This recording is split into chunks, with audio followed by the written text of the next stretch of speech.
Happy Thursday, everyone. Welcome to a special live edition of Up to Speed on this Thursday. And it's live because we've got Hans here with us, who honestly, I think the last few times Hans and I have been on Up to Speed, it's always kind of, Hans, as I mention all the time, you are always invited. However, a man of surprises from time to time. This one kind of snuck up on us. We've got a lot to talk about, but welcome back. Again, you are always invited, but this one's very special, Up to Speed. So thank you for joining us, sir.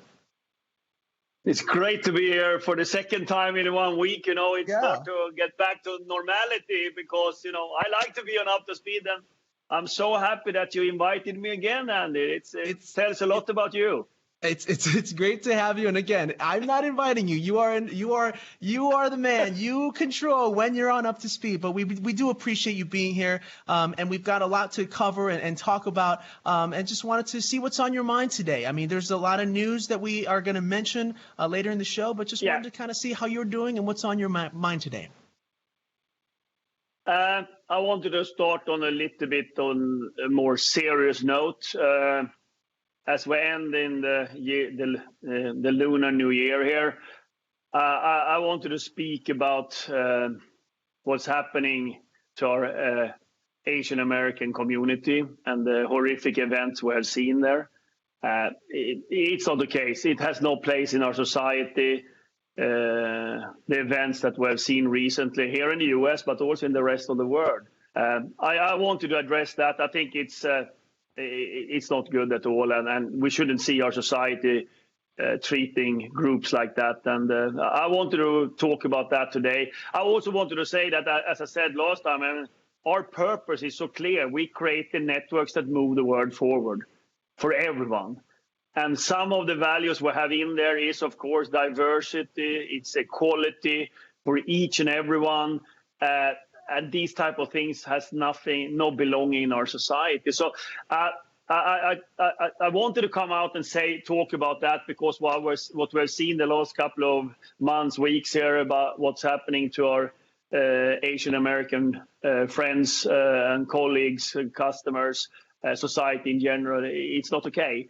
And we have, of course, long-term standing with some of the most prominent Asian American groups, like the Asian Americans Advanced Justice, the National Coalition of Asian Pacific and Americans. We will continue to talk to them, how we can support, how we can help, how we can continue to educate. And, of course, we have our own ERG, the PACE, which is very important in these times, as for any of our ERGs to have the conversation and see that we discuss this and clearly say that this is not part of our society. So that's what's happening, and it's sad. It's sad to see.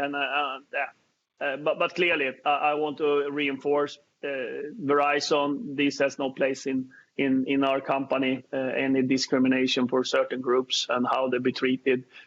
That's not okay, and especially it's even worse. It's violence as well. So no.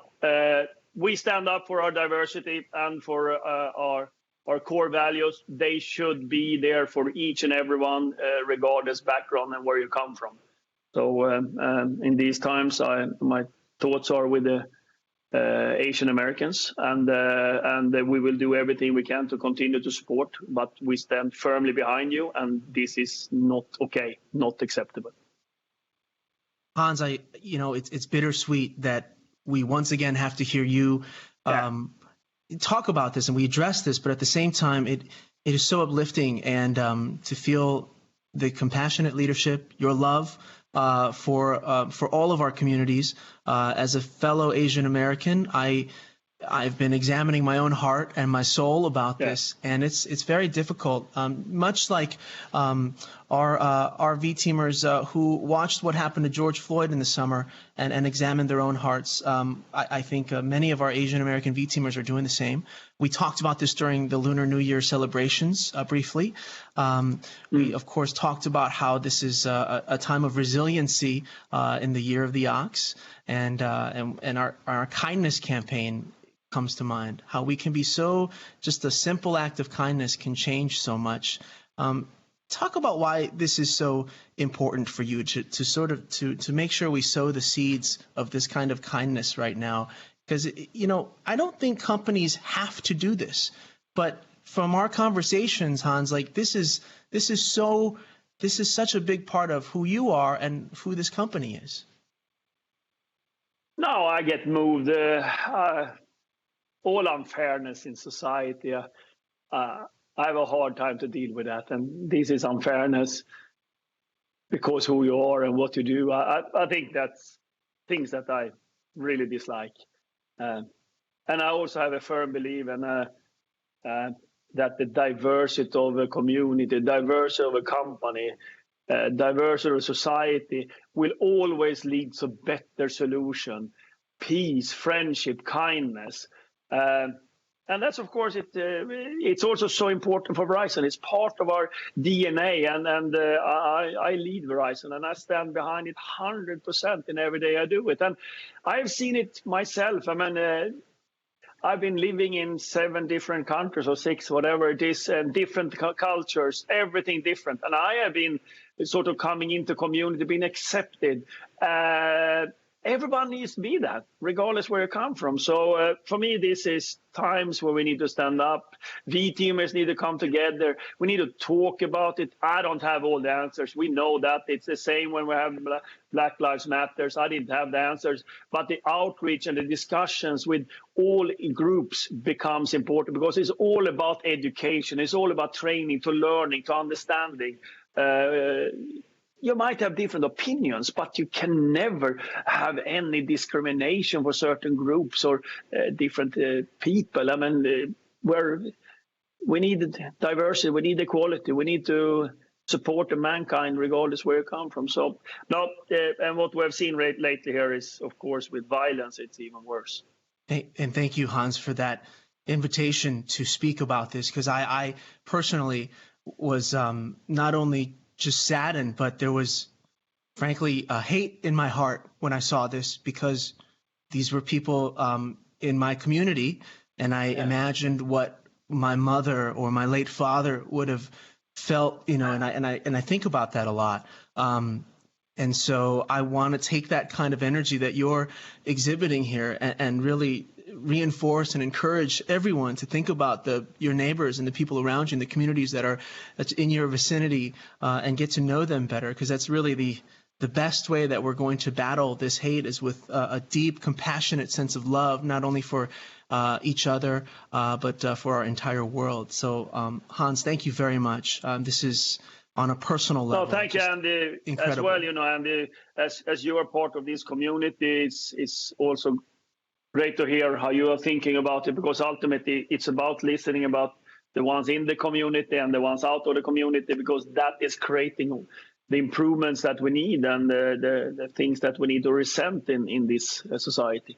Absolutely, and we have tremendous power here as a company, as leaders, as we say, we move the world forward with conversations just like this one. So I look forward to having more conversations like this with all of our communities. And Hans, thank you for opening those doors. Thank you so much. Shifting gears now, something that I'll be looking forward to talking a lot about all kinds of subjects, but for the time being, we may not be talking too much about the C-band auction. But that said, we're getting close. I know there was a note from Craig. And this is something very important for all of us as a V team to think about. But Hans, just lay the groundwork for what's happened and what we need to think about in the days ahead when it comes to this auction. No, thank you, Andy. This is a very important topic. The auction of the C-band spectrum has ended.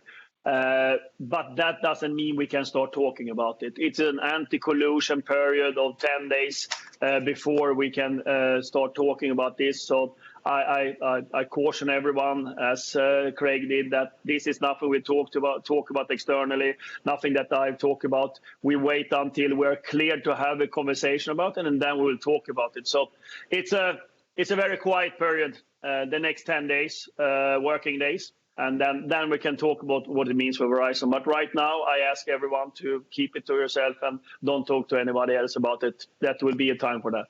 And that's what it's all about. We have to stay diligent here in this process. And you heard from Hans here. Rule number one of the auction: do not talk about the auction. But something we can talk about, of course, is 5G. We love talking about 5G. And there's some news you wanted to announce this morning about our 5G cities. Yeah, I can only. It's the week of the engineers, I guess. It's still the week of the engineers, and these guys are just continuing to work and relentlessly. And of course, they're working on multiple on the 4G network, the fiber network. They're working on the ultra wideband. They're working on the whole network. But they're also launching more cities together with the commercial side. And today we announced 3 more cities. It was Sacramento, Seattle, and Pensacola, if I remember it right. There are so many cities right now.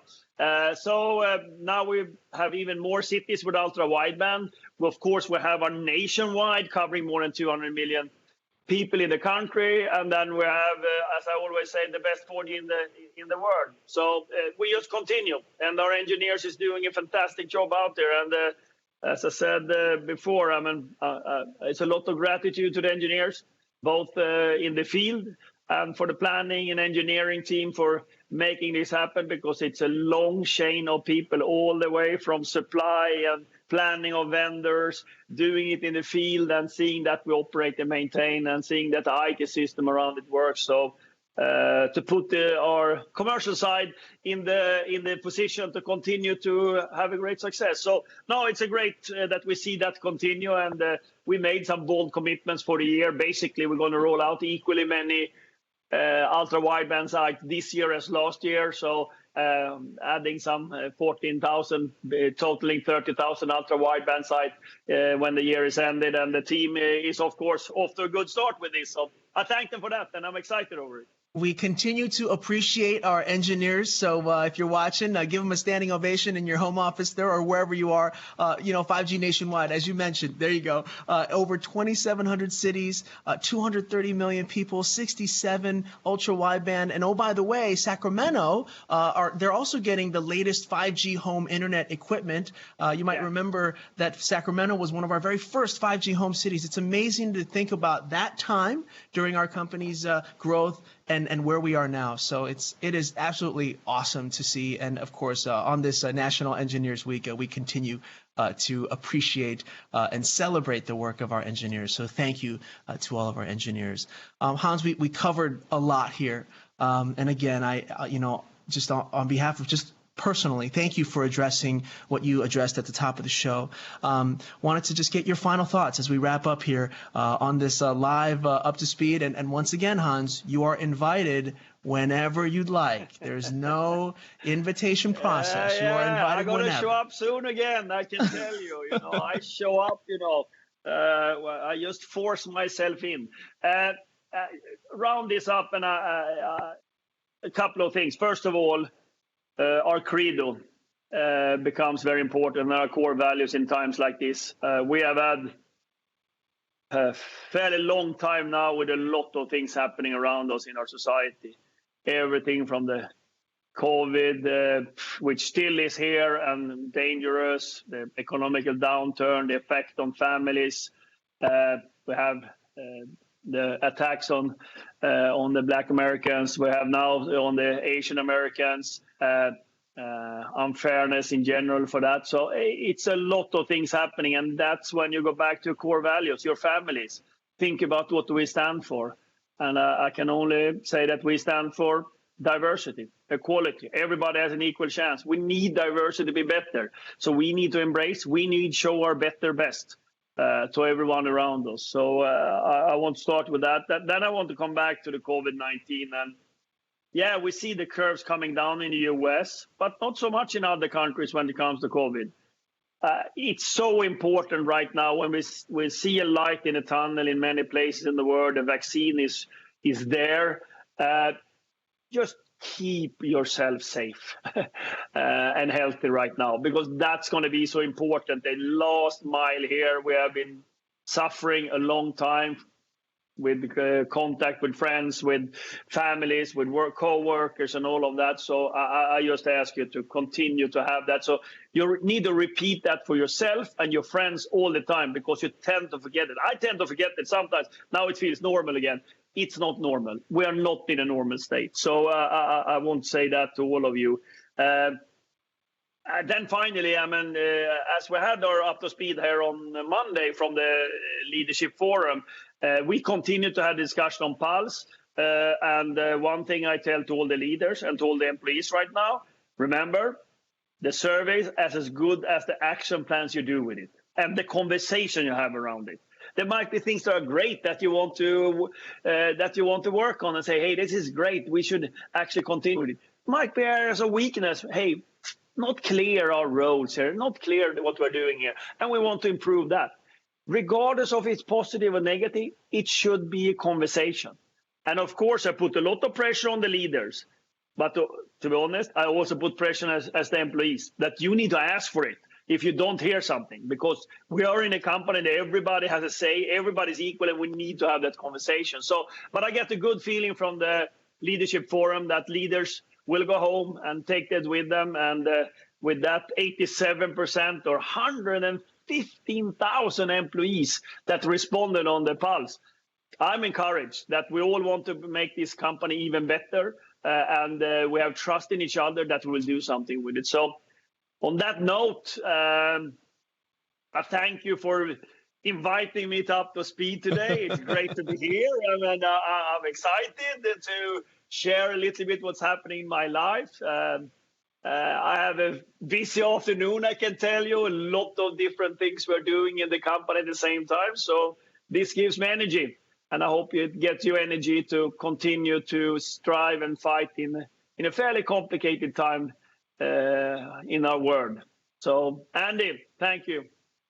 Hans, your energy is infectious, and we will certainly harness that to bring it right back to you and our leaders. And my hope is that our V-teamers watching can feel just how palpable the energy, enthusiasm, the leadership, and the love that you bring. It matters to you, it matters to our leaders, and it matters that our V-teamers feel that. So, Hans, thank you very much on this great Thursday, a bittersweet one, to be completely honest, but one that I still believe that no matter who you are or where you're from, what you look like, what you believe in, you belong on this team. Your voice truly matters, and we'll continue to champion that right here on Up to Speed. So thank you to Hans. Thank you to all of you watching. Have a fantastic rest of your week. And a shout out to our engineers, of course, on this National Engineers Week. Folks, have a great day. We'll see you back here, Up to Speed Live with Diana, for your Friday news rundown. So until next time, you're Up to Speed. Take care.